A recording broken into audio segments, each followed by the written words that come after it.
First ఎమ్మెల్యేలని బుజ్జగించేటువంటి కార్యక్రమం ఏం చేస్తా ఉన్నాడు? ఎమ్మెల్యేలను బుజ్జగించేటువంటి కార్యక్రమం అంటే నేను నిన్ననే చెప్పిన క్లియర్గా ఎక్స్ప్లెయిన్ చేసిన. ఎమ్మెల్యేలు ఎవరైతే బీఆర్ఎస్ పార్టీ నుంచి కాంగ్రెస్ పార్టీలోకి వచ్చారో వాళ్ళని ఎక్కడికక్కడ ఎప్పటికప్పుడు కాపాడుకునేటువంటి ప్రయత్నం మొదలుపెట్టిండు రేవంత్ రెడ్డి. ఒక్కొక్కరికి 3 సార్లు 4 సార్లు ఫోన్లు చేసిండంట. ఎవరు? ఎప్పుడైతే గద్వాల కృష్ణమోహన్ రెడ్డి, బండ్ల కృష్ణమోహన్ రెడ్డి ఎప్పుడైతే నేను ఇంకా కాంగ్రెస్ పార్టీలో ఉండలేను, అక్కడ ఒక దరిద్రమైనటువంటి వ్యవహారం నడుస్తూ ఉంది, కనీసం పట్టించుకోవడం లేదు, నేను వచ్చిందే పార్టీ ఇది కాంగ్రెస్ పార్టీలోకి వచ్చిందే నా నియోజకవర్గం కోసం, నియోజకవర్గ సమస్యలను వినిపించడం కోసం, ఆ సమస్యలను సాల్వ్ చేయడం కోసం, ప్రజల కోసం నేను ఇక్కడికి వస్తే ఇక్కడ కనీసము పార్టీలో పట్టించుకోవట్లేరు, ముఖ్యమంత్రి గారు 3 సార్లు పోయినా అపాయింట్మెంట్ ఇవ్వట్లేడు అనేటువంటి మాటని ఆయన చెప్పి నేను కాంగ్రెస్ పార్టీలో ఉండను, నేను బీఆర్ఎస్ పార్టీలోనే కొనసాగుతా అన్నటువంటి మాటని వారు చెప్పడం జరిగింది. సో దాని తర్వాత ఎప్పుడైతే ఆయన చెప్పిండో దాని తర్వాత వెంటనే ఎవరైతే ఇప్పుడు కాంగ్రెస్ పార్టీలోకి పోయిర్రో ఈ బీఆర్ఎస్ ఎమ్మెల్యేలు ఎవరైతే పోయిర్రో వాళ్ళు కూడా ఒకసారి పునరాలోచనలో పడ్డరు. అంటే కాస్త మనం పొరపాటు చేసినామేమని చెప్పేసి వాళ్ళు ఎవరెవరు అంటే ఈయన తెల్లం వెంకట్రావు, డాక్టర్ సంజయ్, ఈయనతో పాటు ఇంకొక ఆయన ఎవరు కాలే ఆదయ, ఇంకొక గీన ఉన్నాడు గీన. ఇది 1 2 3 ఇక బండ్ల ఆల్రెడీ అప్పటికే క్లారిటీ ఇచ్చింది కాబట్టి మరి బండ్ల దగ్గరికి ఇప్పుడు జూపల్లి కృష్ణారావు పోయిండు. మరి జూపల్లి కృష్ణారావు ఆయనని బుజ్జగించేటువంటి ప్రయత్నం చేస్తూ ఉన్నాడు. మరి ఏం జరుగుతుందనేది చూడాల్సినటువంటి అవసరం ఉంది. అయితే తెల్లం వెంకట్రావు ఇప్పటికే క్లారిటీ కూడా ఇచ్చినట్టు తెలుస్తూ ఉంది. ఇవాళ కాకపోయినా ఎన్నటికైనా నేను ఉండలేను కాంగ్రెస్ పార్టీలో, నేనే కాదు నాకు గురువుగా నాకు బాస్గా ఫీల్ అవుతున్నటువంటి మా జిల్లా మంత్రి కూడా కాంగ్రెస్ పార్టీలో ఉండలేడు, 200% నేను వస్తానటువంటి మాటని ఇదే బీఆర్ఎస్ ఎమ్మెల్యేలను కలిసినప్పుడు చెప్పినటువంటి మాట ఈ తెల్లం వెంకట్రావు ఏం చెప్పిండయ్యా అంటే నేను ఉండలేను ఇందులో, ఇది వీళ్ళు కేవలం కూరలో కరివేపాకు లెక్క జస్ట్ ఫిగర్. అంటే ఇప్పుడు వీళ్ళకి ఎంతమంది ఉన్నారు కాంగ్రెస్ పార్టీకి అసెంబ్లీలో 65 మంది ఉన్నారు. అంటే 64 మంది ఉండే, ఇప్పుడు కంటోన్మెంటు కాంగ్రెస్ పార్టీ గెలిచింది కాబట్టి 65 మంది అయ్యారు.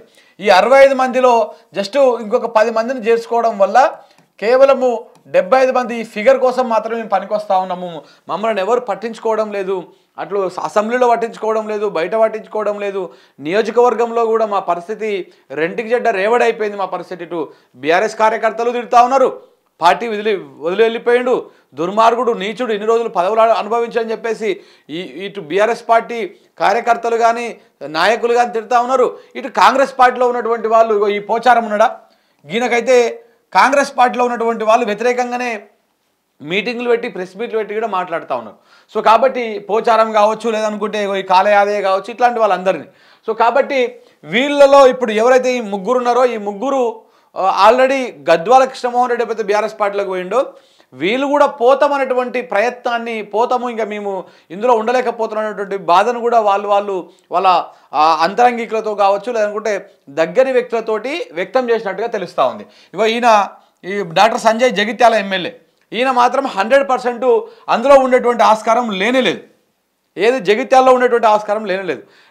దీనికి తోడు ఇప్పుడు 1 2 3 4 5 గొర్రెనటువంటి చూడు, 5 6 6 7 8 9 ఈ 9 మందికి ఒకవేళ వీళ్ళు పార్టీ మారకపోతే 200% వీళ్ళ ఎమ్మెల్యే పదవులు ఊసిపోతాయి.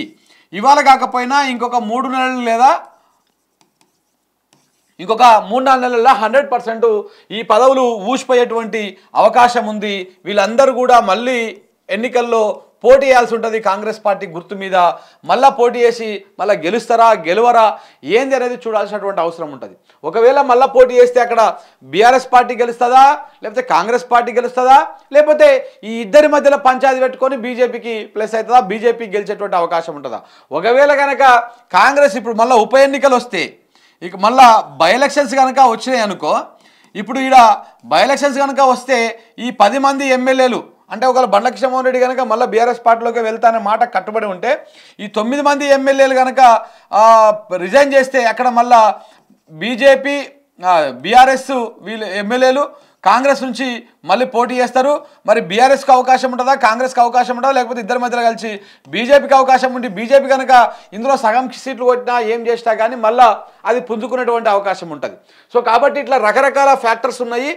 ఏది ఏమైనా వీళ్ళు మారినా మారకపోయినా వీళ్ళు ఇదే కాంగ్రెస్ పార్టీలో ఉన్నా కానీ 100% ఇటు ఉన్నటువంటి 5గురు ఇటు ఉన్నటువంటి 4గురు ఈ 4గురి పదవులు పోయేటువంటి అవకాశము స్పష్టంగా ఉన్నది.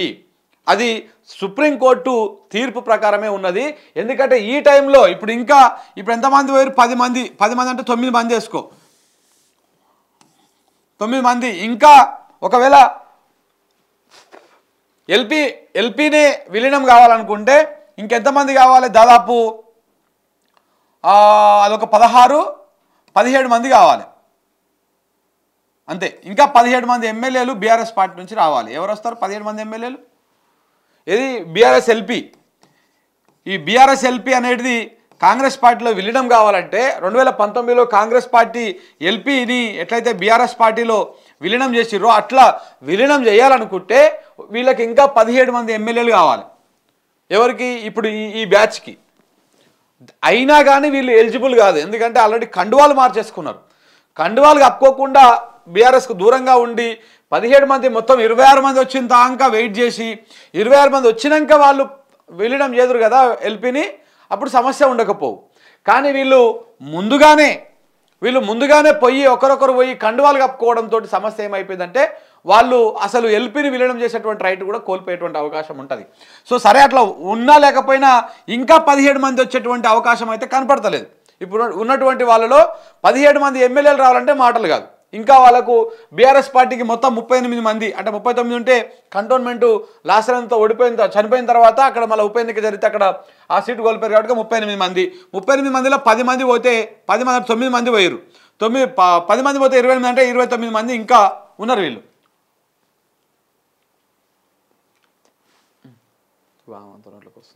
29 మంది ఉన్నారు. 29 మందిలోకి వెళ్ళి 17 మంది పోవాలి. సో వాళ్ళు పోయేటువంటి అవకాశం కనపడతలేదు. ఒకవేళ పోయినా ఈ ఎల్బీ నగర్ ఎమ్మెల్యే వార్తల పేరు వినపడతా ఉంది, ఉప్పల్ ఎమ్మెల్యే పేరు వినపడతా ఉంది,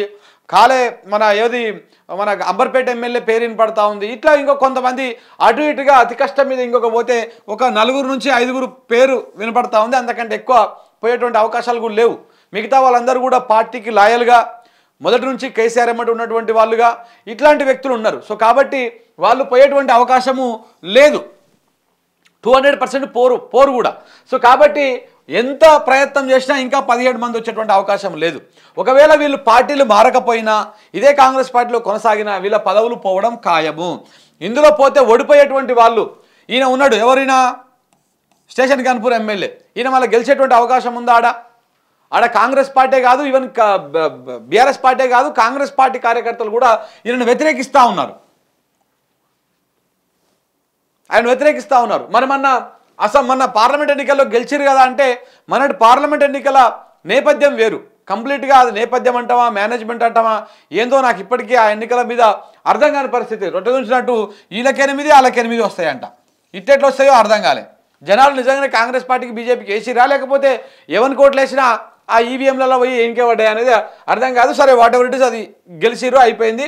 8 మంది ఎమ్మెల్యేలు ఎంపీలు వాళ్ళకి 8 మంది ఎంపీలు వీళ్ళకి వచ్చారు. కానీ ఇప్పుడు ఈ 9 నియోజకవర్గాల్లో బై ఎలక్షన్స్ వస్తే మాత్రము ఇందులో సగానికి సగం ఓడిపోయేటువంటి అవకాశాలు కనపడుతుంది. ఇగో ఈ దానం నాగేంద్ర ఓడిపోతాడు. ఈయన ఎవరు పోచారం శ్రీనివాసరెడ్డి మీద గట్టిగా వస్తూ ఉన్నది. ఇక్కడ ఈయనైతే కంప్లీట్లీ డమ్మీ. కేవలం కవిత అనేటువంటి పేరు మీద అక్కడ బీఆర్ఎస్ పార్టీ గుర్తు మీద గెలిచినటువంటి వ్యక్తి సంజయ్. సో తెల్లం వెంకట్రావు పరిస్థితి కూడా అంతే. సో కాబట్టి ఇక్కడ కాళయాదయ్య కూడా ఓడిపోయేటువంటి అవకాశాలే ఎక్కువ కనపడుతున్నాయి. ఇక వీళ్ళు ఒకవేళ గెలిస్తే గెలవచ్చు ఈ బ్యాచ్, కానీ మిగతా వాళ్ళు కాంగ్రెస్ పార్టీ గుర్తు మీద నుంచి పోటీ చేస్తే గెలిచేటువంటి అవకాశాలు లేవు. ఇక్కడ మళ్ళీ ట్రయాంగిల్ ఫైట్ ఉంటుంది. మళ్ళీ BJP versus Congress versus BRS ఉంటుంది. సో కాబట్టి దీంట్లో మళ్ళీ సిట్టింగ్ స్థానాలని బీఆర్ఎస్ ఎన్ని నిలబెట్టుకుంటుంది అంటే ఇందులో ఆల్మోస్ట్గా ఒక 9 మందిలో 9 బై ఎలక్షన్స్ వస్తే దాదాపు ఒక 4 అయితే గంపగుత్తగా గెలిచేటువంటి అవకాశం. ఎందుకంటే అది బీఆర్ఎస్ కంచుకోట. అక్కడ ఎవరిని పెట్టా గెలుస్తారు. జగిత్యాల లాంటి ప్లేస్లో ఎవరు నిలబెట్టినా కానీ గెలుస్తారు. సో కాబట్టి ఇట్లాంటి వ్యవహారం మరి వస్తుందా ఏముంటుందని చూడాలి. దానికోసమే ఇక ముఖ్యమంత్రి ఏం చేస్తా ఉన్నాడు, దానికోసమే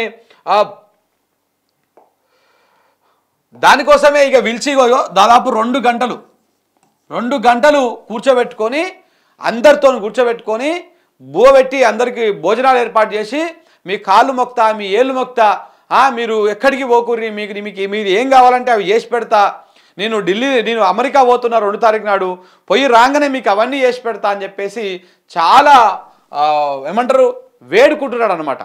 వీళ్ళని 3 గంటలకు బాగా కూర్చోబెట్టి అందరికీ బ్రీఫింగ్ ఇచ్చి మీరు ఎక్కడ పోవద్దు, మీకు అద్భుతమైనటువంటి అవకాశం కల్పిస్తా, మీరు దోసుకునే కాడికి దోసుకోండి, మీ నియోజకవర్గాల్లో అన్నిటికీ నేను అవకాశం కల్పిస్తా అని చెప్పేసి వీళ్ళందరికీ ఇచ్చినట్టుగా తెలుస్తూ ఉంది. సో కాబట్టి ఈ రకమైనటువంటి చర్చ వీళ్ళు చేస్తూ ఉన్నారు. ఇక ఇది ఇట్లా ఉంటే ఇక ముఖ్యమంత్రికి ముఖం లేదు, ఎవరి దగ్గర కోరిక, బండ్ల కృష్ణమోహన్ రెడ్డి దగ్గర కోరిక. సో కాబట్టి జిల్లా మంత్రిని పంపించిండు, ఎవరిని జూపల్లి కృష్ణారావును పంపించిండు. జూపల్లి కృష్ణారావు పంపిస్తే జూపల్లి కృష్ణారావు తోటి ఈయన కూర్చొని మాట్లాడుతున్నటువంటి పరిస్థితి కనపడతా ఉంది. సో జూపల్లి కృష్ణారావు మరి ఆ మాటలకు జూపల్లి కృష్ణారావు మాట్లాడిన దానికి మరి ఒగ్గుతాడా లేదా అనేది చూడాల్సినటువంటి అవసరం ఉన్నది. కాంగ్రెస్ పార్టీలో మరి ఇప్పుడు ఈయన కాంగ్రెస్ పార్టీ కండువానే కప్పుకోలేదని చెప్పిండు బండ్ల కృష్ణమోహన్ రెడ్డి మొన్న కేటీఆర్ని కలిసినప్పుడు. నేను ఆ కండువానే కప్పుకోలేదన్నా, నేను అందులో ఉండను, నేను బీఆర్ఎస్ పార్టీలోనే కొనసాగుతా అని చెప్పేసి ఆయన చెప్పిండు. మరి ఏం జరుగుతుంది అనేది చూడాల్సినటువంటి అవసరం ఉంది. మరొకవేళ పోతాడా మళ్ళీ బీఆర్ఎస్ పార్టీలోనే మరి ఇప్పటికైనా ఇళ్ళ కొనసాగుతాడా లేకపోతే మళ్ళీ అందులోకి దొక్కుతాడా అనేది తెలియాల్సినటువంటి అవసరం ఉంది. ఒకవేళ కనుక మళ్ళీ కాంగ్రెస్ పార్టీలోనే నేను కొనసాగుతా అన్నటువంటి మాట మాట్లాడితే మాత్రం అది కొంత క్రెడిబిలిటీకి సంబంధించినటువంటి అంశము, అది 100% కొంత నెగిటివ్ అయ్యేటువంటి అవకాశం ఉన్నది. ఆయనకే నెగిటివ్ అయ్యేటువంటి అవకాశాలు కూడా స్పష్టంగా కొనసాగుతూ ఉన్నాయి. ఇక ఇట్లా ఎమ్మెల్యేలను మామూలు కదా అసలు. అమ్మ ఇప్పుడు ఏడుపు ఒకటి తక్కువ ఉంది రేవంత్ రెడ్డికి, ఇప్పటికి కూడా నిమ్మలం లేదంట పాపం. ఆయన ఇప్పుడు అమెరికా పోగానే ఈడ ఉన్నట్టు చూసినావా, ఇప్పుడు ఈయన మీద అందరు డౌట్ కొడతా ఉన్నాయి. ఎవరెవరు, నీకు పొంగులేటి శ్రీనివాసరెడ్డి మీద ఎందుకు డౌట్ కొడతా ఉందంటే చెప్తాను ఇక మీకు ఇప్పుడు కొంచెం క్లారిటీగా చెప్తాను. ఇంకా పొంగులేటి శ్రీనివాసరెడ్డి మీద ఎందుకు డౌట్ కొడతా ఉందంటే, పొంగులేటి శ్రీనివాసు వైఎస్ జగన్కి చాలా దగ్గర వ్యక్తి, జగన్ మనిషి, 200% జగన్ మనిషి. అయితే ఈయన కంపెనీకి సంబంధించినటువంటి కొన్ని ఏపీలో కొన్ని వర్క్స్ చేస్తూ ఉంది. ఇప్పుడు అక్కడ సిబిఎన్ అధికారంలోకి వచ్చిండు. సో సిబిఎన్ ఏం చేసిండంటే ఈయనకు నోటీసులు ఇచ్చిండు కొన్ని దానికి సంబంధించి.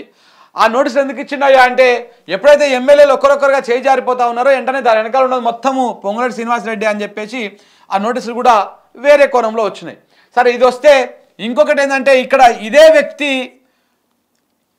ఆయన వెంకట్రామరెడ్డి ఉన్నాడు తెలుసు కదా, ఎవరు మన మెదక్కు మన ఎంపీగా పోటీ చేసినటువంటి వ్యక్తి. సో ఆ వెంకట్రామరెడ్డి గారికి వియ్యంకుడు కూడా. సో కాబట్టి ఇటు కాంగ్రెస్ పార్టీ జగన్ తోటి దగ్గర సంబంధాలు ఉన్నాయి, ఇటు బీఆర్ఎస్ పార్టీలో కీలక వ్యక్తి అయినటువంటి ఎమ్మెల్సీగా ఉన్నటువంటి వెంకట్రామరెడ్డి తోటి కూడా ఆయనకు సంబంధాలు ఉన్నాయి. వెంకట్రామరెడ్డి సొంతంగా వియ్యంకుడు. సో కాబట్టి ఏమైనా జరగవచ్చు అనేటువంటి అనుమానాలు ఇప్పుడు అందరి చూపు కూడా పొంగులేటి శ్రీనివాసరెడ్డి వైపే చూపిస్తుంది. ఒకవేళ పొంగులేటి శ్రీనివాసరెడ్డి కనుక కాంగ్రెస్ పార్టీలో తోక జాడిస్తే, ఆయన ఎమ్మటి ఒక ఇద్దరిని వదిలేస్తే, మదిర ప్లస్ ఆయన ఇంకెవరు మన తుమ్మల, ఈ ఇద్దరిని వదిలేస్తే మిగతా 7 ఎమ్మెల్యేలు ఒక ఖమ్మంలోనే ఈయన వెనకాల ఉంటాయి. 7 ఎమ్మెల్యేలు ఇద్దరిని వదిలేస్తే మిగతా 7 అంటే ఆయనతో పాటు ఇంకొక 6. ఇక మన నల్గొండ విషయానికి వస్తే నకరేకల్ కంప్లీట్గా ఈయన మనిషే. ఫండింగ్ విషయంలో కూడా ఆర్థికంగా కూడా నకరేకల్లో కాంగ్రెస్ పార్టీకి ఫండింగ్ చేసింది కానీ అన్ని కానీ ఇదే పొంగులేటి శ్రీనివాసరెడ్డి. బెంగళూరు వేదికగా సినిమా అంతా నడిపించిర్రు, అదంతా నడిచింది కూడా. సో కాబట్టి ఇలా వేముల వీరేశం కూడా పొంగులేటి శ్రీనివాసరెడ్డి మనిషే. సో ఇట్లా రాష్ట్ర వ్యాప్తంగా దాదాపు ఈ ఖమ్మంలోనే 7 ప్లస్ రాష్ట్ర వ్యాప్తంగా ఒక 10 నుంచి 12 మంది, మొత్తము 18 నుంచి 19 మంది ఎమ్మెల్యేలు ఈయన వెనకాల ఉన్నారు. ఎవరు వెనకాల? పొంగులేటి శ్రీనివాసరెడ్డి వెనకాల ఉన్నారు. ఒకవేళ కనుక రేపు ఈయన పోతే ఈయనకి ఎర్తొచ్చేటువంటి అవకాశం ఉందంటే అది ఈయన వల్లనే వచ్చేటువంటి అవకాశం ఉంటుంది. కాబట్టి ఆచితూచి అన్నింట్లలో అందరినీ పక్కన పెట్టి, సీనియర్ మంత్రులను పక్కన పెట్టి, ఫక్త్ కాంగ్రెస్ నాయకులను పక్కన పెట్టి కేవలం పొంగులేటి శ్రీనివాసరెడ్డిని మాత్రమే దగ్గర పెట్టుకుంటున్నాడు. పొంగులేటి శ్రీనివాసరెడ్డితో మాత్రమే వ్యవహారం నడిపిస్తూ ఉన్నాడు రేవంత్ రెడ్డి. ఎందుకంటే ఇవాళ ఉత్తమ్ కుమార్ రెడ్డితోనే ఆయనకు ప్రమాదం పొంచలేదు, కోమటిరెడ్డి వెంకటరెడ్డితోని ప్రమాదం పొంచలేదు, అలాగనే ఇంకెవరు మన మన ఉప ముఖ్యమంత్రి బట్టి విక్రమార్కతో ప్రమాదం పొంచలేదు, కేవలము ఈయనతో మాత్రమే పొంచి ఉన్నటువంటిది కనపడతా ఉంది. కాబట్టి ఆయనని అన్ని విషయాల్లో అన్ని దాంట్లలో ఆయనని ఇన్వాల్వ్ చేస్తూ ఉన్నాడు. సో కాబట్టి ఏం జరగబోతుందని చూడాలి. సో ఏదేమైనా ఒక సంచలనమైనటువంటి విషయాలు జరగబోతా ఉన్నాయి. ఆగస్టు నెలలో ఏదో ఒక రకమైనటువంటి నిర్ణయం జరగబోతా ఉంది. దానికి తోడు ఓటుకు నోటు కేసు వ్యవహారం కూడా ఈ ఆగస్టు నెలలోనే చాలా కీలకమైనటువంటి పరిణామాలు చోటు చేసుకున్నటువంటి అవకాశాలు కూడా స్పష్టంగా కనబడతా ఉన్నాయి. ఇక చూడాల్సినటువంటి అవసరం ఉంది. మరి ఈ బుజ్జగింపులకు, ఈ బుజ్జగింపుల పర్వాలకు, ఈ విందు భోజనాలకు ఈ బీఆర్ఎస్ నుంచి పోయినటువంటి ఎమ్మెల్యేలు తలగ్గుతారా, ఉంటారా, లేకపోతే మళ్ళీ వచ్చినాక ఇక ఎట్టెట పోతారో చూసుకుందాం అనేటువంటి విధంగా ఇప్పుడు ఏదైతే కక్ష సాధింపు రాజకీయం చేస్తూ ఉన్నాడో రేవంత్ రెడ్డి అలాగనే కొనసాగుతుంది అనేది చూడాల్సినటువంటి అవసరం ఉంది. ఏది ఏమైనా ఒక సంచలన విషయము బండ్ల కృష్ణమోహన్ రెడ్డి స్టార్ట్ చేసిండు. ఆయన ఎప్పుడైతే బయటకు పోతున్నా, నేను మళ్ళీ బీఆర్ఎస్ పార్టీలోకి పోతానని చెప్పిండో, ఆ చెప్పగానే వెంటనే కాంగ్రెస్ పార్టీ అలర్ట్ అయింది. సో కొంత అదైతున్నటువంటి పరిస్థితి అయితే కనపడతా ఉంది.